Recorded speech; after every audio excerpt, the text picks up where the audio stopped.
everybody, welcome to another exciting episode of Radiorama. Or maybe it's not exciting, it could just be mediocre. But anyway, I'm going to show you how to work on radios, and today we have kind of a weird one. I've not worked on one of these, but it's a pilot model, I believe T504. Yeah, T504. It's a 5-tube set, and the tubes are as follows: 35Z5, 50L6, 12SQ7, K7, and A7. Very much a typical AA5. It's pretty small, and another thing is that it looks like it comes apart in 3 different pieces. This is not all one solid piece of plastic. It looks like it's several castings put together. Now, why they did that, I'm not sure, but I'm going to take the back off and see what's going on inside. Here we are inside, and first and foremost, what's kind of something I noticed right off the bat is that it's got a field coil speaker in there. And usually by the time World War II came around, field coil speakers had gone away from most of these, 5-tube radios. They were more expensive to manufacture. Then again, this is Pilot. They were never a huge manufacturer. They did make some pretty fancy radios over the years, and I own one myself. Now, it looks like this side is kind of unsupported because there's a couple of bolts that goes through that holds these pieces together, and it's missing the rear bolt. So I'm just going to have to keep that in mind. I might have to put something inside of here. Maybe something that I could glue up in here where no one would see it. Or I could see if I can find a matching one of these. Probably need to go to the hardware store for that. But let me take the chassis out. Probably, I'm going to guess there's a few screws underneath, correct, that hold the chassis in, and also the knobs need to come off. Well, as I get in here, it looks like it's definitely had some surgeries. Looks like it's had a replacement output transformer. It's not very attractive looking, but it looks like they installed it in a stable manner. I'm not wild about the splicing job. I might neaten that up a little bit. I've already taken the bottom off. And one of the reasons it's heavy is because the steel they're using is way thicker gauge than what I'm used to seeing when it comes to these AA5s. Then again, Pilot was an upper end manufacturer. It's just weird because I'm not clear of the history of Pilot radio. But I don't seem to. You know what? I'd take that back. I do know they got into hi-fi stuff, and I've worked on a few Pilot stereos, and they're wonderful. Like, they are marvelous machines. So in hindsight, I guess with that statement, it doesn't surprise me that they would build it a little more heavy. It also looks like someone has replaced the volume control. That shaft is way too long. It needs to be cut. I noticed one of the knobs was sticking out too far. These are possible replacements. Those look like 50s or 60s era replacements, as does this electrolytic capacitor. So that tells me the set got to about the 20-year mark, and then it needed some major work, which, if you think about it, most of today's electronics wouldn't make it 20 years, let alone 5 years. So it's not unusual to find older repair work, which itself was done when the radio was already quite old. And that's very unattractive work, whoever did it. It's not nice. I am curious if it works, though. I'm going to bet it does. So I'm just going to test fire it, see what we got here.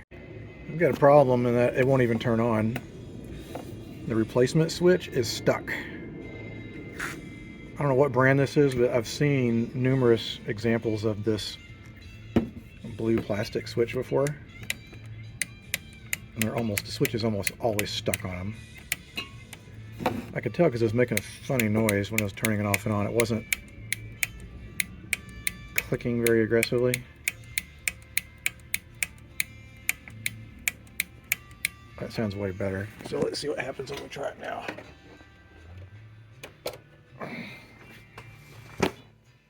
Well, nothing. Either that or the pilot light's burned out.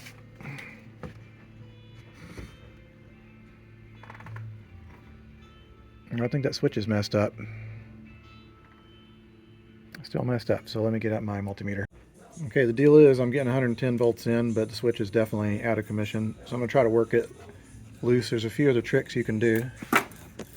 But before I do that, let me disconnect it from the wall, because what I'm about to do would be dangerous if I did it with it plugged in.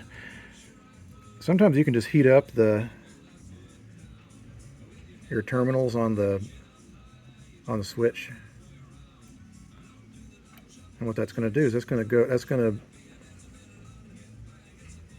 work its way into the switch mechanism, and hopefully if there's any grease or gunk that's causing that not to flip over, in conjunction with WD-40, that will cause it to hopefully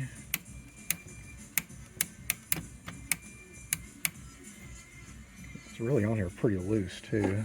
It's like whoever installed it didn't tighten it very much.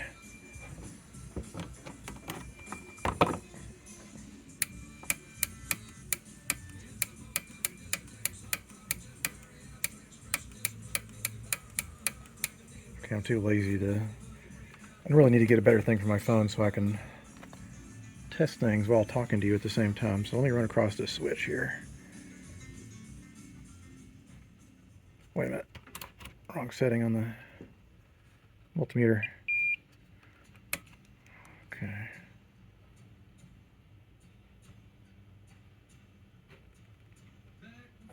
I think it's hard to do one-handed. I think that might be okay. Let's see what happens now.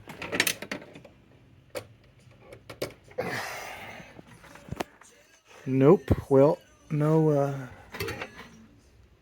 power. Well, crap. Not off to a good start with this video at all. Let's try it one more time. Okay. So that's a promising sign. We have pilot light, which I did not have before. I see a little bit of filament there. So that means probably the filament string is intact. 100-year-old anti-slavery scroll, once thought to be lost, has been found in the closet of a Massachusetts church. Go get D-Wade. You can make it a hero.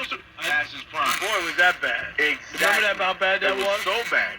And I feel like teams do this with LeBron because they feel like, ooh, he's just a thing away, as opposed to saying, hey, we have to have a bunch of guys who are going to play fast, who are going to be athletic, who are youthful, who have energy. It looks like that there is part of the cone is coming up.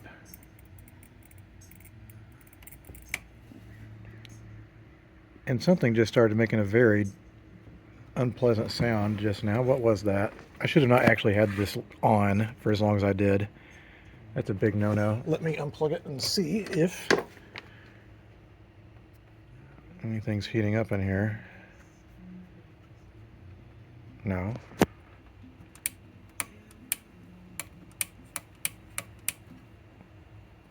Just curious, why was it making a crickling, crackling noise when it was off? Let me try this again. That's very disturbing. Okay.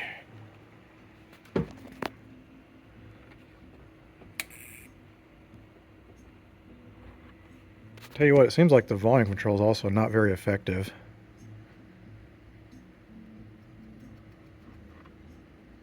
No way, no how. No. Give me my loot. I want every nickel. Trade it for me. Why would I have a 13? Seriously, you figure it out. Release me. It is a really, really touchy, twitchy volume control. Maybe it just needs more cleaning. But before I do anything, I want to fix that speaker because it sounds terrible. It's rattling. And what that's going to entail is gluing this back down. So I'm going to kind of find a way to tip it on its side so this is facing up so I can dribble some glue down in there and work it in there. I don't care. That was good. They were playing Mariah Carey, and I would never have listened to Mariah Carey voluntarily, but I was like, no, this is pretty good.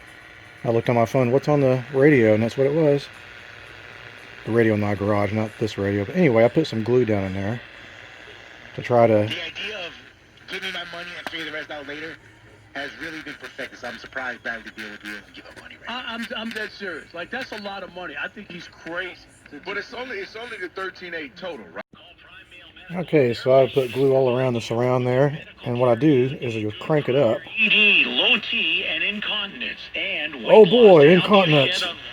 Plus free shipping. Just go to aquacure.life/elder. That's life with an F, or text the word and overall. That's precisely why European Sleepworks sought-after oxygen pillows are made in several sizes and firmnesses. They properly support your head and neck to give you a great night. Purchase of a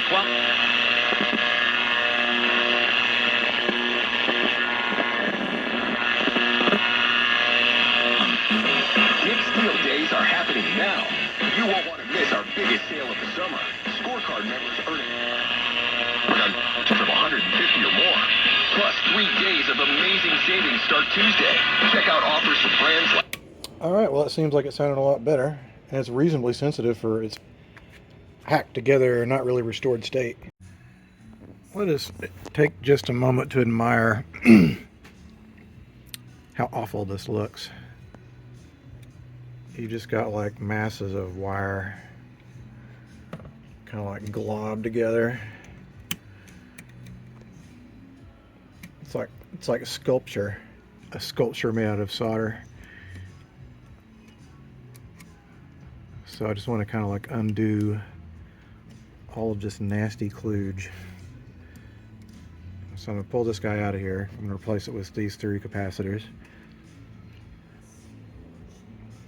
It's amazing. I mean, this stuff doesn't look too bad down here, but up here, this is just god awful. It's a real hack job. But whatever the case be, it's important to note, especially if you're newer to working on radios, is that the can here, which is what we refer to as the metal body of this capacitor, is also the common grounding point for B+. And so you've got this capacitor and this guy here. I can't believe I just did that. I just totally poked a hole in the speaker that I'm gonna have to fix. You got to be careful about that. And then there is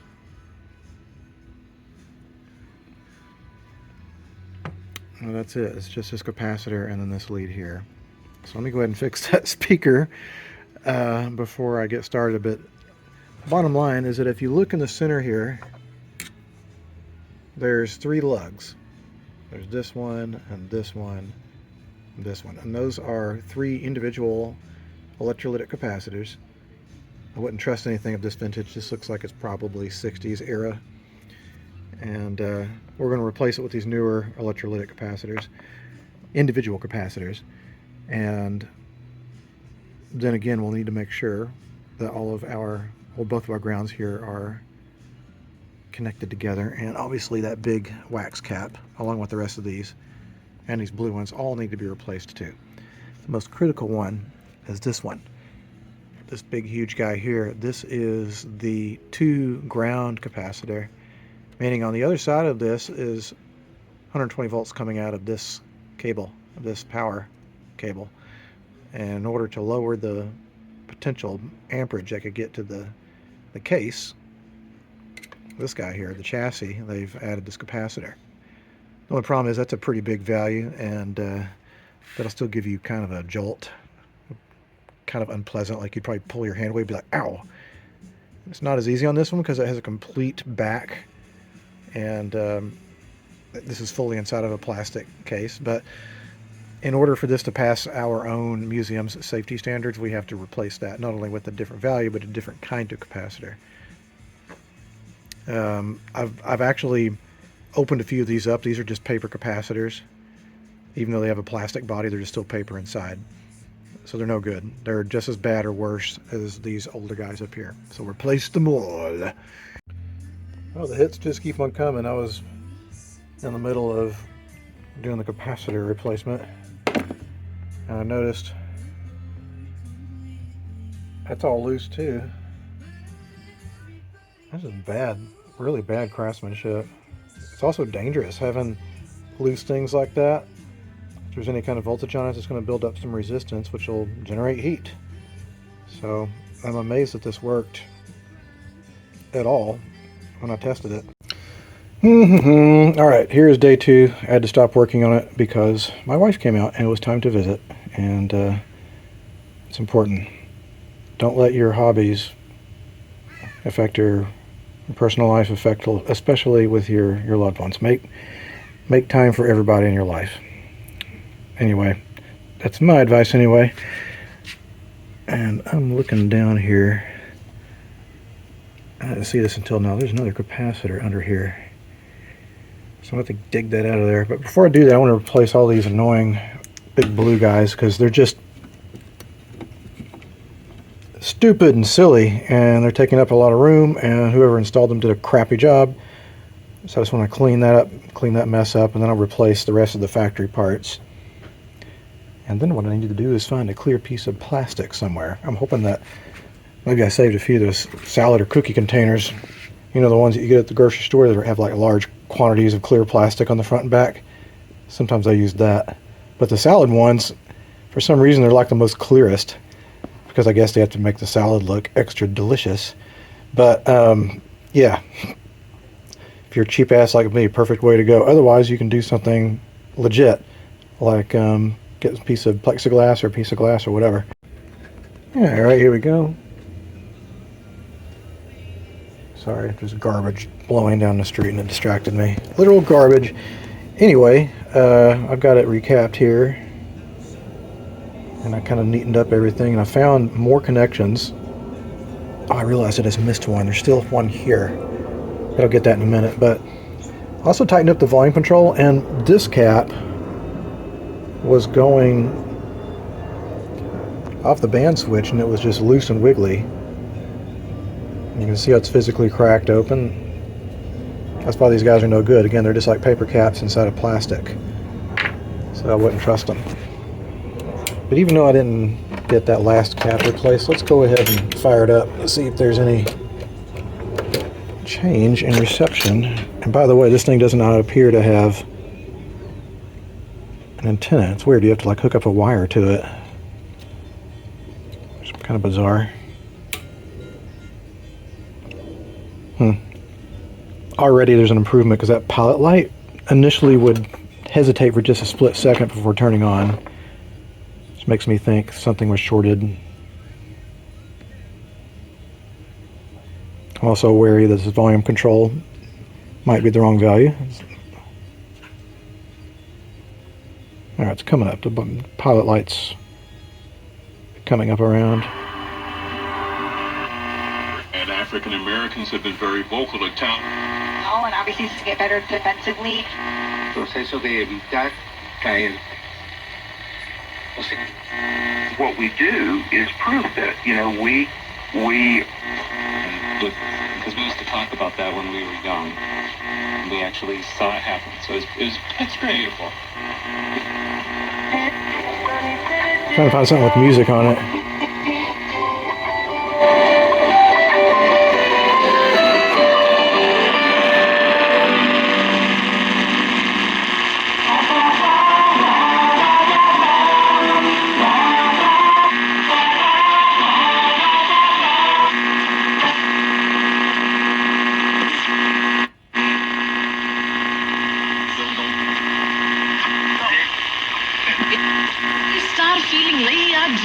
Mantra India, 288 Cosco Street, Mountain View. Call 650-960. He's already made an art. And I think just for that purpose, the baseball IQ is there. King Park there, completed just in time for the holiday weekend. And this is good news. The mostly black city of Baltimore, often talked about because of its problem with violence. I think it was AB 131, and then they slam it through on the floor with an up or down vote. It goes.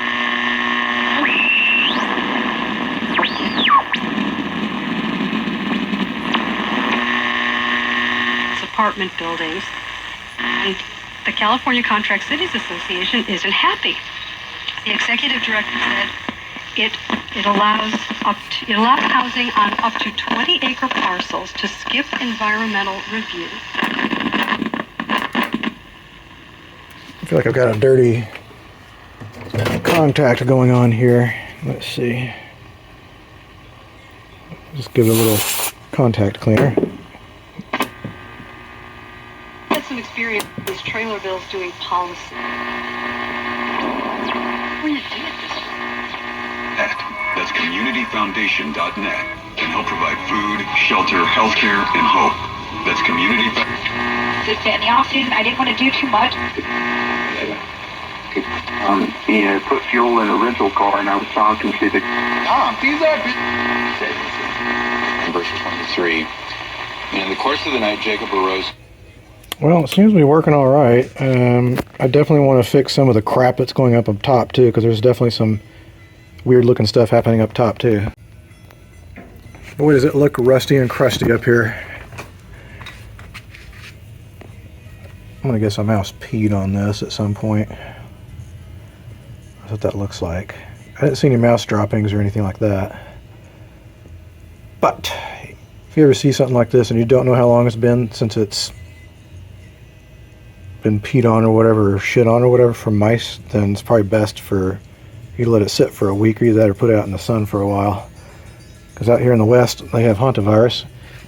It's pretty dangerous. If you get it, it can wreck your lungs real bad and kind of ruin your day. So I'm going to take this outside and clean it off a little bit. All right, well, I'm done for the evening. I'm not done. I want to redo the wiring for this pilot light, which has like 3 lengths of wire taped together. So that's no good. What I did is I ran new wiring up to the transformer. This is my poor man's heat shrinking. What I do is I wrap electrical tape around it, and then I get zip ties. And I zip tie it together so that it'll never come unfurled. I know it looks stupid, but it works. Anyway, the radio seems to be happy now.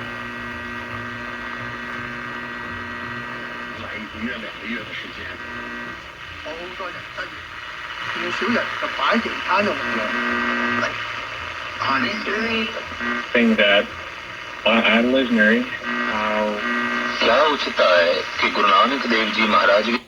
Anyway, that's all I'm going to do for tonight. I'll probably tweak it to see if it needs an alignment. But it seems pretty sensitive to me. Alright. Time to dun dun. Alright, welcome today. I can't remember, 2 or 3 of working on the pilot. And actually I'm off. I'm supposed to be taking the day off today. I'm going to be picking up my parents. We're going to go to the coast. But I got up early and I was like, you know what? I want to finish the electronics on this guy. And so I added a new cable. Well, I soldered in a new cable for the pilot light. Now, I don't know what the future of this radio is going to be. It could be that it does like most of these do, and it just sits on a shelf forever and ever and is never played again. Or it could be put back in the daily use. You just don't know when you're doing these. So you need to pretend that it could be put back in the daily use. So in order to do so, you need to make sure it's electrically reliable.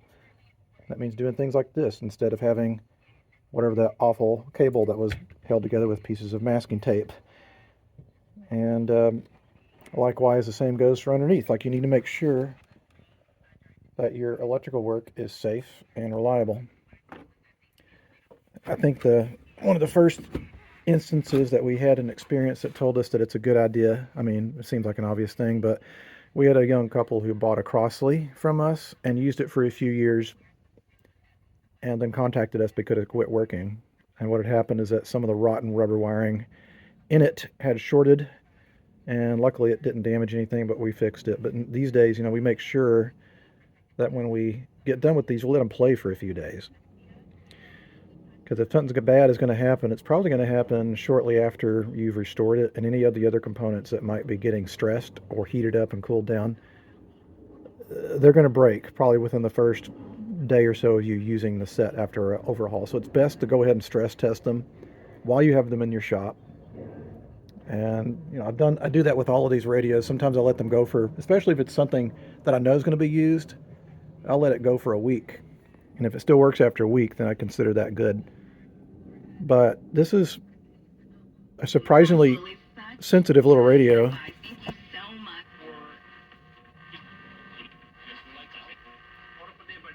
And what's interesting about this is I know Pilot also made this equally weird square. It wasn't a radio, it was an FM receiver that you could connect either to your console or any other sound emitting device, and it was just an FM tuner. And it was about the same size. So maybe I'd be curious I've never worked on one of those. I'd be curious to see what the form factor of that chassis is versus this one. Because it would make sense to use the same chassis punch, right? Especially if you're a smaller manufacturer. Those of you who've worked on Pilot FM tuners might be able to chime in a little bit. The other thing I did is I tightened the crap out of that, so make sure it's not going to go anywhere. I mean, I know it looks kind of strange sitting in an angle like that, but it can't go straight because it'll hit either one of these tubes. So it has to go kind of in between these two. So a little unconventional, but it'll work. There's no room underneath this chassis to put another one. It's just completely crammed. It's a 5-tube radio in a chassis a little bit bigger than a Coke can. All right, I'm back from having a wonderful day. I took my parents out to the coast. And now I'm back and they're flying back home tomorrow, so I'm a little sad. But you know what? I think I consider myself lucky that I get along really great with all of my family. And so I count my lucky stars on that. Anyhow, I got back and I cleaned this up really well because I thought what I was going to do is go to the hardware store and find another bolt to run up through here. But then I looked at this closely and all the thread, like basically it's broke off clean all the way up to the top. So there's nothing I can do about that. But what I can do is I can at least, first of all, there's going to be the back, which is made out of pretty serious backboard or whatever, plywood or what it's made out of. And so that will help stabilize that. But in order to keep these really from not moving, I'm going to use a product I use in a lot of other things that you've seen in my videos. And it's works really well. This Lexel product, what that's going to do is the stuff literally stick to anything. And it's not going to make a rock hard, it doesn't cure rock hard rather, but it will hold this together really well. I mean, I've got crap on my truck held together with this.